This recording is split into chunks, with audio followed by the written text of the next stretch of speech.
going to try to go over a brief tutorial and description of the Flamingo stall today. It's hot. My phone may not survive it, so we'll have to see. It may be a multi-part video because I'm in Florida visiting right now.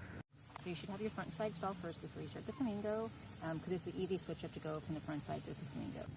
As you roll up into your front side, you're going to pause for a second, lift one foot, and as high as you feel comfortable, kind of work up higher and higher.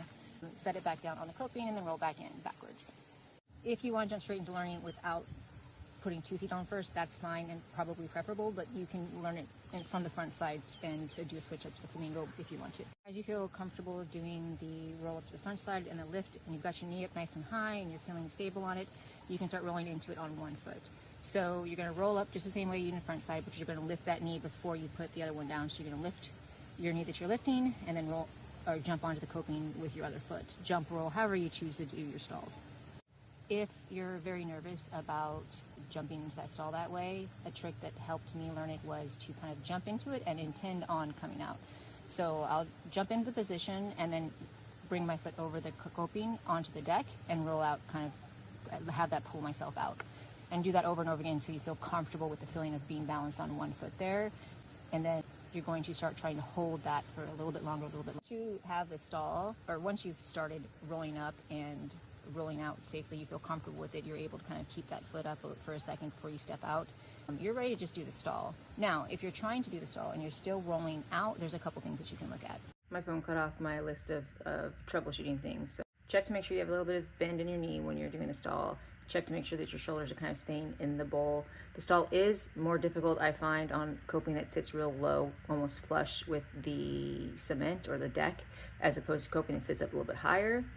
And then check and make sure you're not getting too much speed up the transition as well. If you troubleshoot all those and you're still coming out, it might be a mental thing, and that's your problem to deal with.